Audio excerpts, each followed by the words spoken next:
Can't wait to share with you this video and for you just to have a look at the full video, because it's quite shocking what is happening at Gateway Church. You know, more allegations have come up, more victims, and it's quite crazy.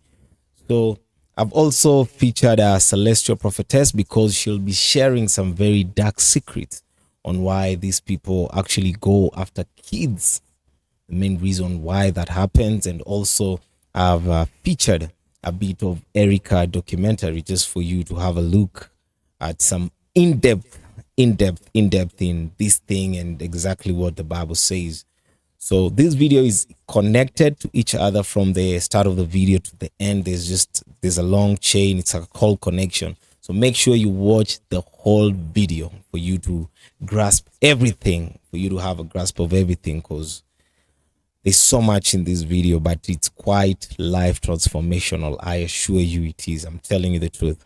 And you'll get to understand a lot of things, why they're happening the way they are. So if you have not yet subscribed, if you're new here, if this is your first time coming across this beautiful channel, I'll ask that you hit on that subscribe button, because we always here, we talk it out the way it is. We just speak it out the way it is. So make sure you hit on that subscribe button if you haven't, and most definitely give this video a like so that YouTube can be able to recommend this video to many more as we're keeping on to build this platform even greater. So I can't wait for you to watch this video. So let's get into the video. Let's get into it. Please understand, whenever you fornicate, the presence of the Lord and the Holy Spirit and the angels of the Lord are not with you, because you are engaged in illegal sexual activity. Sexual activity is extremely powerful. Sexual activity is connected to all the gates of humanity. The physical gates like the eyes, the ears, the unseen gates like the heart and the mind. When you take sexual activity out of its God-given, God-mandated space, which is only in marriage between a man and a woman, you are inviting Satan direct into the core, not only into the room, but into your mortal body and your spiritual essence. And you will absolutely reap the consequences of that. An STD or a pregnancy is not the worst that you can get. When you fornicate, or you indulge in adultery, or you indulge in sodomy, or any of the acts that God prohibits, man to man, man to woman, or adult to child, you are inviting Satan directly into the matrix of who you are as a person, and it will never end positively for you.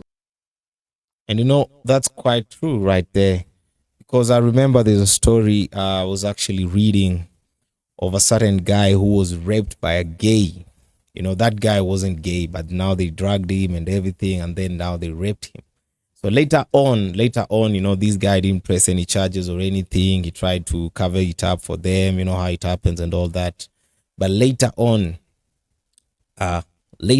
this guy now started having feelings for other men, and currently he is a gay, So just the same way that Prophetess has talked about is that that spirit actually, it's more, it's more than just a physical thing. It's more of a spiritual thing, So it's crazy.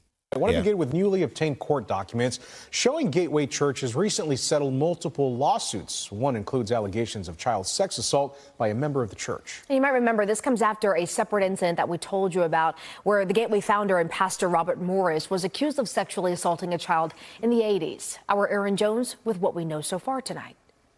CBS News Texas has obtained a 2020 lawsuit filed by the mother of a minor.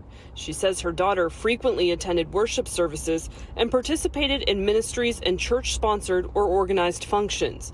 She claims she was sexually assaulted by an unnamed member of Gateway on or around March 14, 2018, at that individual's personal residence. Then alleges multiple ordained pastors and ministry leaders were made aware, but none filed a formal complaint with the necessary child protective agencies law enforcement agencies, or even alerted the victim's mother of the alleged assault. The mother of the plaintiff believes this was a cover-up, which the church denies. A representative for the church says the event was a sleepover not associated with the church, during which a teen inappropriately touched another teen. They say later at a Gateway event, the victim told another teen about what happened. That teen didn't know the mandatory requirements, and it wasn't until weeks later that the mother learned about the incident and properly reported it. The church says it settled to avoid further litigation and exposure. Another lawsuit filed last year by a woman who says she was a former employee alleges a pastor she worked for made comments about her appearance and how good she smelled and asked if she was dating anyone. It goes on to accuse him of forcing her to be alone with him in his office with the doors shut and blinds closed to discuss personal, non-work related matters. She says she reported this to staff and believes she was discriminated against because of it. She was later fired. Court documents filed last month show both parties reached an agreement, resolving their dispute. Continue on. Another lawsuit against Gateway in 2016 alleged that a minor was assaulted by a boy while attending a Gateway daycare program in 2014. While his parents were attending worship service, court documents show. So again, another case. So right now, that's 3 total. Granted, one was in the 80s. But these 2 were in the last decade. Continuing on, the child's parents took him to the hospital for treatment when they discovered injuries after service, according to court documents. The parents contacted the executive pastor of the program for an explanation of the injuries and were baffled as to how the boy sustained an injury if, in fact, the program actually was providing one-on-one supervision, the lawsuit alleged.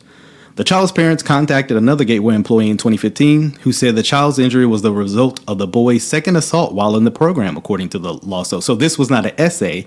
This was just an assault. Seems like a boy hit another child, right, and injured him in such a way he had to go to the hospital. Let's keep going on. A representative of the church's insurance company contacted the child's parent in 2015 and asked the parents if they had seen a video of the boy's injury, but no representative from Gateway had told the child's parents about the existence of the video, the lawsuit alleged. So there's a video. The parents seem to not even be aware there was a video of the actual accident. Or I can't even call it an accident, incident. Parents hired a lawyer to try to get the video, but were told by the lawyer that the entire original video couldn't be produced because much of the video had been destroyed, according to the lawsuit. The lawsuit was reportedly settled. Another lawsuit was filed in 2023 by a woman who was hired in 2018 to serve as a temporary administrative assistant at Gateway's North Richland Hills campus, in which she alleged harassment by a pastor in a hostile work environment, court records show. The woman worked at Gateway until September of 2021, according to the lawsuit. The status of the lawsuit is unclear. WWA reached out for comments, but hasn't heard back. But the eldership many of the eldership seems to be aware of these things going on in the church. I've been involved helping churches navigate crises that come from 2 different directions. One is exactly what you're saying. People that are around that leader, they get their prestige from that leader. They make a good salary. They get honored from other people. It's a great gig, if you will. The other side is the leadership team around a pastor owes that pastor a great spiritual debt. I was with one church, a very large church years ago. And in the leadership meeting, the pastor started talking about the color of the girls' underwear that were in the meeting. Hey, Susan, you look like you wear pink underwear. Michelle, you look like a black bra lady. It was insane. And I pulled the executive pastor into the hallway and I said, what in the world just went on in there? And he said, the pastor's a jokester. Everybody gets it. It's not a problem. Well, a month later, he was forced to step down because he had an adulterous relationship. And I look back at that meeting and I realized everybody in that room owed that pastor a real spiritual debt. Most had been saved through his ministry. A couple marriages had been put back together because of him. One had been through the church's addiction program. And so when you have that kind of debt, you just can't imagine the leader that you owe so much to committing this kind of a sin. And so I think it's easy for people to just step back and just think, oh, no, I could never really call him out. So the point is, we just have to be aware of that. We have to really understand that our admiration for this leader so strong that it would keep me from calling him or her out in case we see some kind of red flag, or is my salary so important to me that I wouldn't call him or her out in case something like that happened. We just really need, a lot of this comes from, not from the leader, it comes from us because of misplaced trust. And we have kind of an awe of these people, and we need to, and call them out in a gracious way. We don't have to be a jerk. He was overtaken in trespass, but you who are righteous, you who are holy, restore such a one in a spirit of gentleness. Meanwhile, the issue that we're talking about here is putting your hands in little girls' panties for 4 years, like Pastor Robert Morris did. This kind of thing will not be discussed by the other religious heads. They will not come out and tell you bluntly what the crime is. They will say it was a moral failure, and yet they will not point out that an adult male touched a 12-year-old child against her will all over her body while living under her father's roof, eating her father's food at her father's table for a period of 4.5 years until the child went through her entire adolescence and stood at the cusp of majority, age 18. That is what they will spin as a moral failure. That is intense, premeditated, predatory behavior. Pedophilia, robbing the innocence of a child and forever warping her into where she now has to be an adult survivor. She didn't say that she wanted to grow up and carry that abuse all her life. That's not what she signed up for when she entered into the cusp of puberty as a 12-year-old. He made her a woman against her will. Well, the first thing is, I have a 12-year-old grandson. He is not a young man. He is barely a preteen. He wants to think he's a grown-up as a 12-year-old boy, but he is not. I have a 6-year-old granddaughter. I can't even imagine. It just rips my heart out thinking about her being in that situation. I have a son that's now 19 that when he was, I think around 13 or 14, someone was trying to groom him, and that person, a man, I was able to help some other parents be aware of what grooming looked like. And about 3 months later, the police were involved and he ended up in prison. So I was not a young lady. It was a crime. I was a little girl. All I kept thinking when I heard young lady was, I want to consider myself a young lady now as a grandmother. But at 12, I was not a young lady. It was, of course, it makes me a little angry, but at the same time, it's just the whole deception of all of it. So I wasn't shocked, but I definitely did not like that term. And then when it was discovered, with the help of people more powerful than him, he stepped down against his proud will for 2 years, a measly 2 years. He served no prison time for putting his paws on a child. Meanwhile, outside of the church, a protest. A group of about a dozen people held signs that read "Justice for Cindy," among others. Yeah, and that's the big question that everyone is asking is,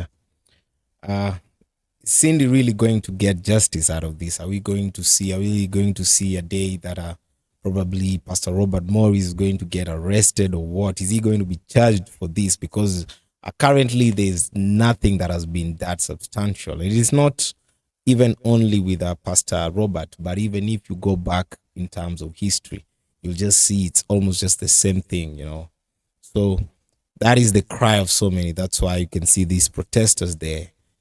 It's crazy, because we're trying to protect our own Sexual kids. activity is reserved for a mature man and a mature woman. Yes, it's not because you come with the necessary parts that as soon as you feel the feelings that show that sexual activity is now starting to wake up in you, that means that you are fit to participate in it. Sexuality is so explosive and powerful that God mandated that it be set in the equally powerful institution of marriage. Marriage is where God has set so much spiritual power that he can trust that something like sex will be properly stewarded by a mature man and his wife, his equally mature wife. But when you touch children, no matter how much you tell them, this is how uncle or daddy wants to show you love, or this is how sister wants to show you that she cares about you, instinctively, the child knows and draws back from this, shrinks back from this, and does not want to participate. Children know what is their purview. Cartoons and Cocoa Puffs is their purview.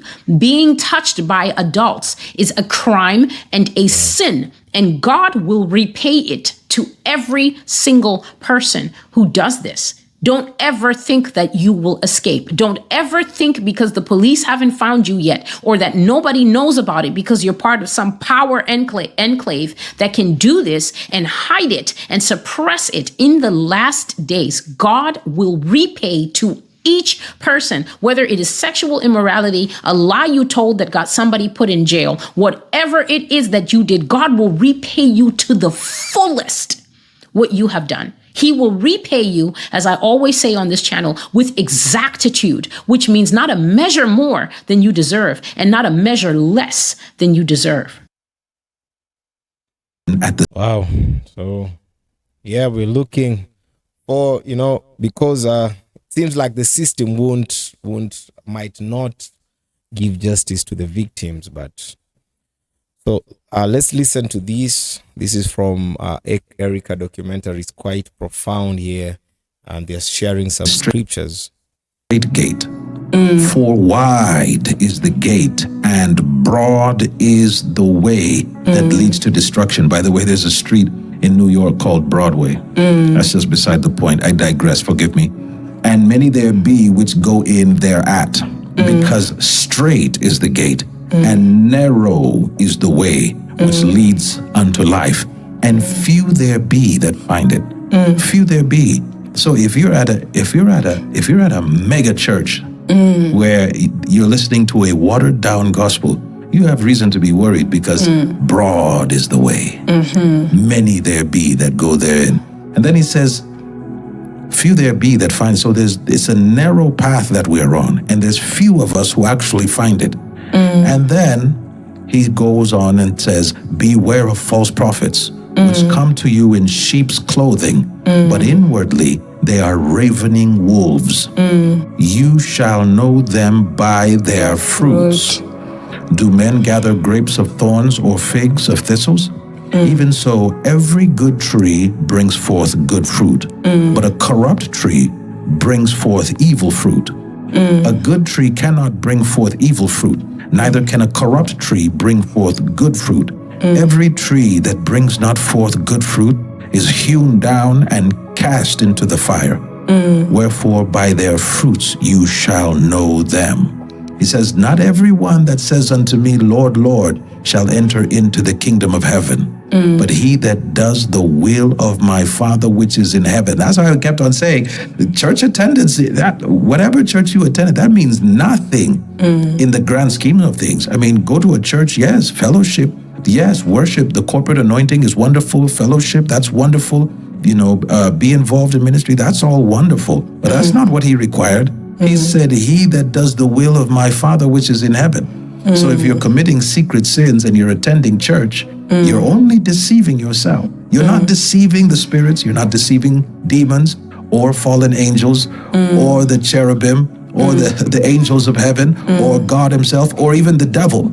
You're only deceiving yourself. And he says, many will say to me in that day, Lord, Lord, have we not prophesied in your name? And in your name have cast out devils, and in your name done many wonderful works? Therefore, whosoever hears these sayings of mine and does them, I will liken him unto a wise man, which built his house upon a rock. And the rain descended, and the floods came, and the winds blew and beat upon that house, and it fell not, for it was founded upon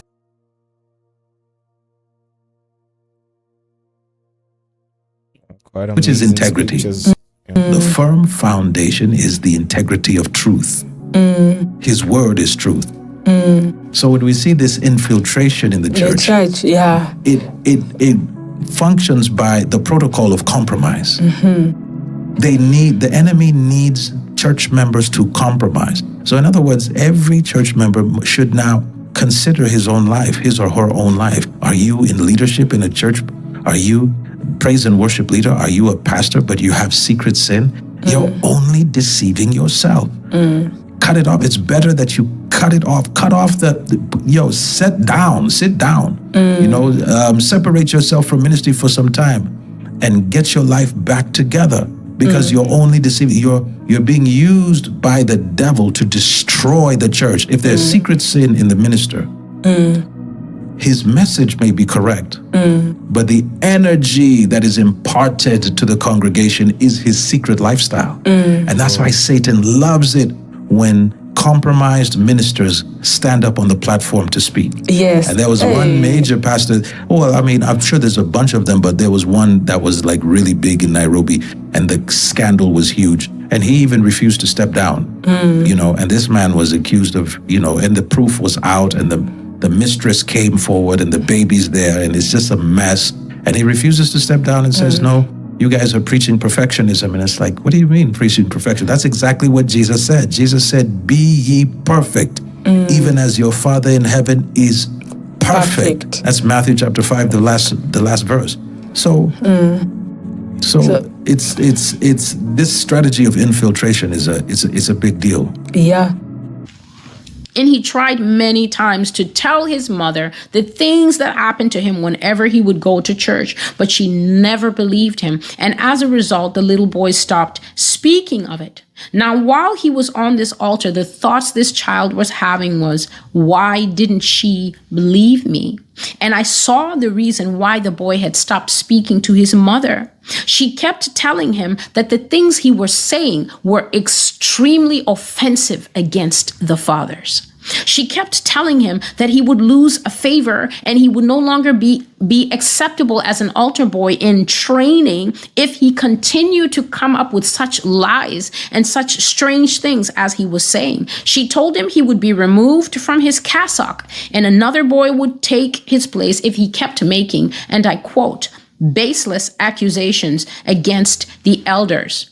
And so because of having no safe place to speak, because of having no adult to confide in, because he was a child and his own language was very limited, and also just because of fear of power and political pressure, this little boy was silenced. And I saw that this child really wanted to be seen as a good boy, but now he couldn't understand why he was here. Wow. And yes, there are so many other little boys out there. There's so many other little girls out there. There's so many even adults who are manipulated by different ministries, who are manipulated by pastors, who, let me just say, are even robbed by these pastors and prophets. And it's crazy. It's crazy what is happening out there. And that is why I always say I am the voice. That is why I always say I'm the voice of such kind of people who cry like that. So maybe I might not be understood by many exactly why sometimes I expose these videos, why I talk about these things in this angle the way I do. But you see, I've also been a victim of manipulation. I know what that feels. I know what that means. I totally understand that. And that is why I'm actually a voice to that. This is a safe space for the many who are crying out, that who will listen to their story. This is the place. Many who are crying out, who are asking when will change come, and this is the place for that change. This is the place for that change. I know so many of you have always been asking me in the comment section, and that is my answer for you today. So I'd like to hear if this video has been a blessing for you. Make sure you hit the like button. Make sure you subscribe if you haven't. The comment section is right there, is open for you. I'd like to hear what you think about this. What do you think about this? What do you think about the way and the direction that everything is just hitting on Gateway Church. I told you on a previous video, I told you way before, I told you after the Robert Morris scandal came up, I told you that so many of such things now people will get the courage to open up. You know, I told you that, and that is what is happening. So I'd like to hear what you think about it right there in the comment section. See you in the next video. Stay blessed.